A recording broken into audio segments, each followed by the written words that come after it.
What is good, you guys? I hope you all are doing great. This is Cypher and you are welcome back to Cypher Spills. Now, before we get into today's topics, if you're new to my channel or if you've been here but you're not subscribed, hit the subscribe button, hit the like button, leave a comment below, make sure to turn on post notifications so you'll be notified every single time I post. Returning subscriber, shout out to y'all. Y'all should keep growing the channel, and that being said, let's get straight into the tea. So Beyonce kicked off the Cowboy Carter World Tour today, and they are already receiving some backlash, okay, because she wasn't fully sold out.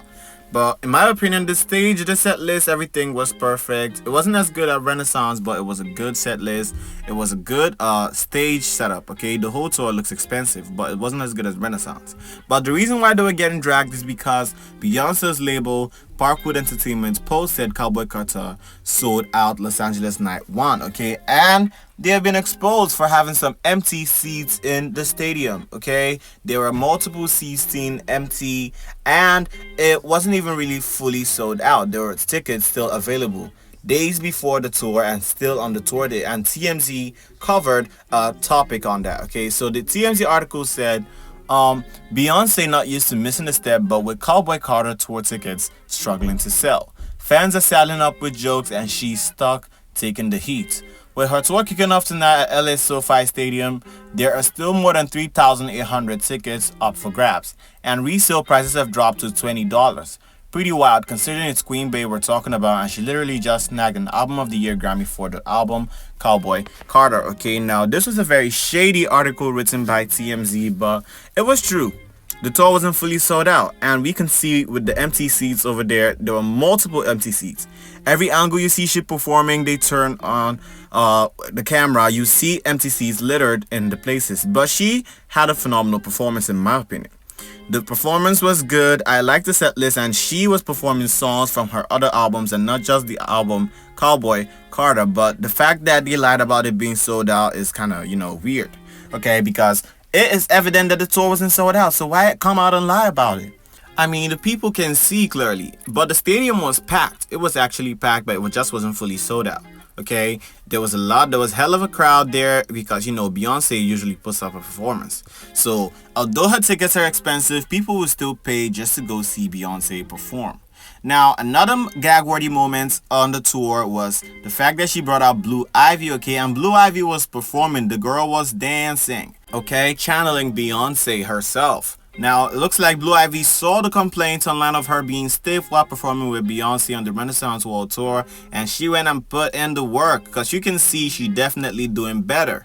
Okay, is Blue Ivy ready to collect the torch from Beyonce? Is Beyonce ready to pass the torch to Blue Ivy? Okay, because we can see she got the moves. Now all we just need to know is if she can sing a lick. Okay, can she hold a tune?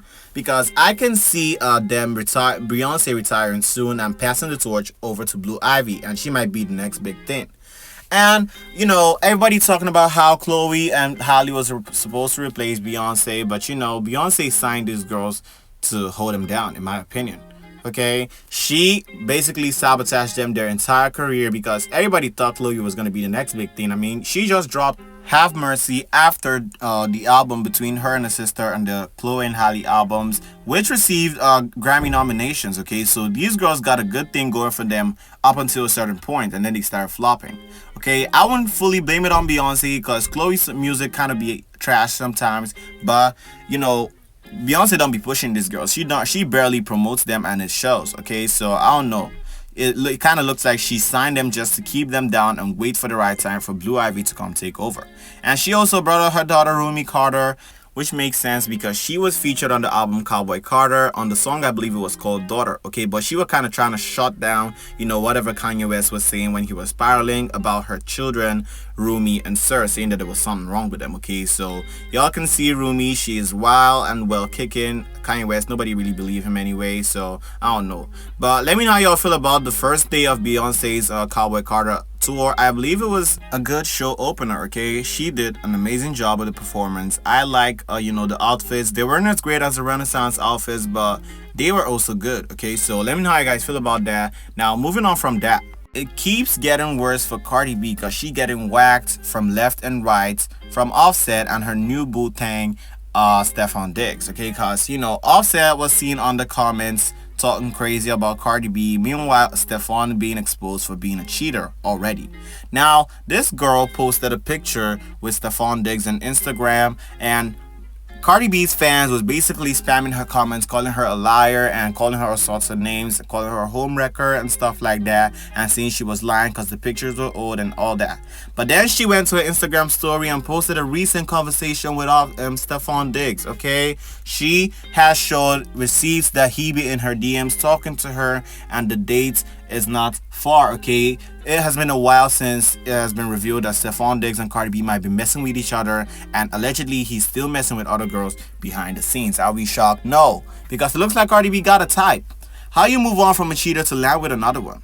I mean, make it make sense. Like, doesn't she want it to get any better for her?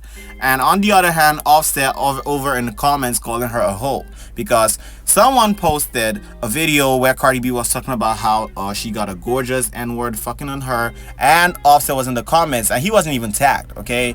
He said, "Stop playing with me, please. Y'all lost. Think I want a hoe how she act," okay? Now, he basically called Cardi B a hoe. Okay, and I don't know, Cardi B, I don't know how you ended up in with this man in the first place, but it looks like what people thought was an upgrade for you was actually not, because he out here still messing with other people. I mean, Stefan Diggs. Which other model is gonna post another picture, with him another day, and it's just gonna keep getting messier and messier for you? I mean, relationships don't seem to be your thing. I mean, your ex-baby daddy over here throwing shade at you, calling you all types of names and hoes, and your new man, on the other hand, is still in other girls' DMs. Okay, so Cardi B, I don't know. Your taste in men seems to be very questionable.